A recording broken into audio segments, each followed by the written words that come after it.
Guys, so I couldn't get my PowerPoint to go on the screen and I need to figure out how to do that because this is the only thing I have because of Corona. So I'm just gonna go ahead and practice my speech without the PowerPoint because I can't do it. So I'm just gonna go ahead and start. So in 1851, the government passed the Indian Appropriations Act, and that created the reservation system. And so reservations were essentially meant to keep Native Americans onto these pieces of land and to move them westward because of white Americans colonization in the 1900s. So from the start, reservations have been pretty controversial. Native Americans have never really had a voice in society, and they never really will unless we fix these issues that are happening within Native American reservations. And so it matters because Native Americans are an integrated part of American society, and they deserve to be treated as such. We deserve the same government programs that any other American gets. And so as a member of the Lumbee tribe of North Carolina, and I've grown up in a Native American culture, and I've seen the effects of no government interaction and how that has affected my people, and just how I have seen the Lumbee tribe grow because we don't have government funding and we don't have those crutches of money, and we don't have those issues because we don't have government funds. And so keeping these cultures separate is not going to be the answer to fixing these issues. It's going to be through education, and it's going to be through taking away Native American borders and just allowing them to still have their land, but and still be their own people, but just not having a reservation anymore. And that's also going to be taking away those government funds that just allow us to be on crutches, and just to it essentially just takes away our sea legs. We cannot grow on that money, and so any of these things could help to resolve these issues within Native American reservations and to change the narrative for Native Americans. And so, like I first said, we need to educate the general public about the culture and the issues that are on these reservations. And so Native American women suffer some of the highest and most violent rates of sexual victimizations in the United States, and experts estimate that between 1/3 and 1/4 of Native American women will be sexually victimized within their lifetimes. And so this is only a portion of the issues that come with Native American reservations. There's many, many more, but that is one significant one. And then there 87% of textbooks that are taught in school are pre-1900s, and 1900s and before were when the reservations were still coming up, and then what the culture was like then. So this is not accurate to what it is like now. It also doesn't even go through the era of the boarding school era, where white students and Native American students were segregated just like African Americans were, and many people do not know about that and do not know that we went through the same things that African Americans did, and it is just not talked about, and it is not educated properly like it should. And so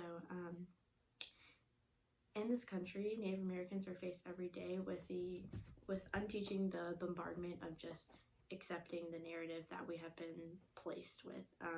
There's many slangs, slurs, and just Native American culture is seen as something to be made fun of and just not accepted these days. And as I said before, education is the only way to correct these issues, and without education, without people knowing what it is like, there's no way for people to connect to it and to advocate for it. So yeah.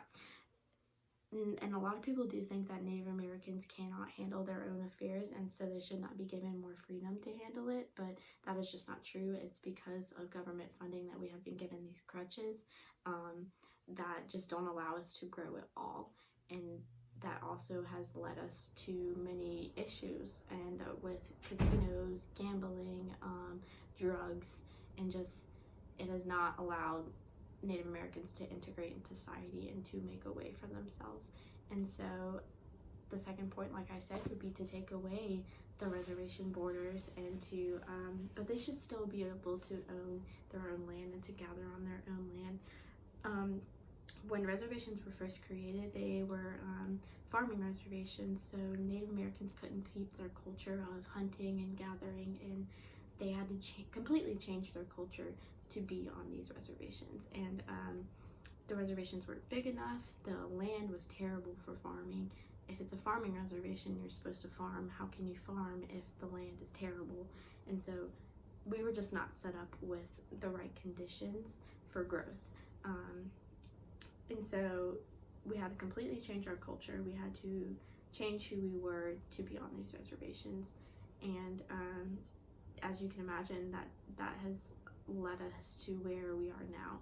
And so, as I said, I am a member of the Lumbee tribe of North Carolina, and so the Lumbees are unique in that we do not get government funding because we are an unrecognized tribe.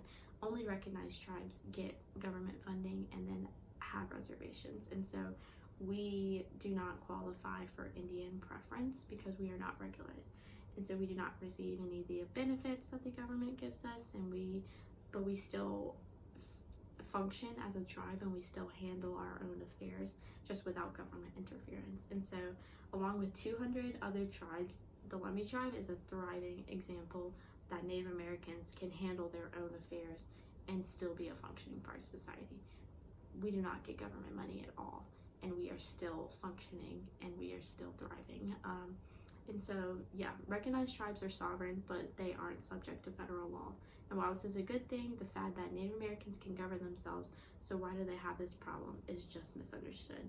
Yes, they can govern themselves, but there's just so many regulations on what they can do and what they can have access to that they might as well just be subject to regular federal law. And so it is a very poor situation, and the government should honestly just take away reservations, and Native Americans would be better off without the funding and the regulations. And so the third point was that I would say to reallocate the government funds that Native American reservations get, since we won't need it at all if we just were allowed to get out of the reservation and to just make something of ourselves. That would help a lot.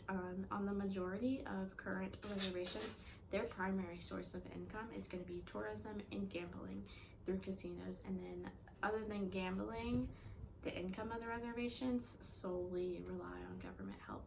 And as you can imagine, that doesn't allow for people to get jobs. It doesn't allow for them to grow. And then just the quality of life on Native American reservations are equatable to a third world country. We do not get enough money to be on those reservations. And so why have that money if one, it's not enough, and then two, it leaves us on crutches. So now that we know all these things, what do we do as a society, and how do we react to this? I've spoken with you guys about how we could change the narrative for Native Americans just through educating, through taking away the reservation borders, and then just reallocating those government funds elsewhere. And so my final question for you guys is, why does it matter that Native Americans are respected and that they gain full rights within society? Native Americans were here before American civilization. They were accepting of the colonists, and when they settled in America, and the payment of that acceptance was the genocide of their people. Is it not wrong to continue to force these Native Americans to suppress their culture? And what are we going to do about it? How are we going to fix these issues? And what can you do, and what can you do to change the narrative for Native Americans? So yeah, thank you guys for listening.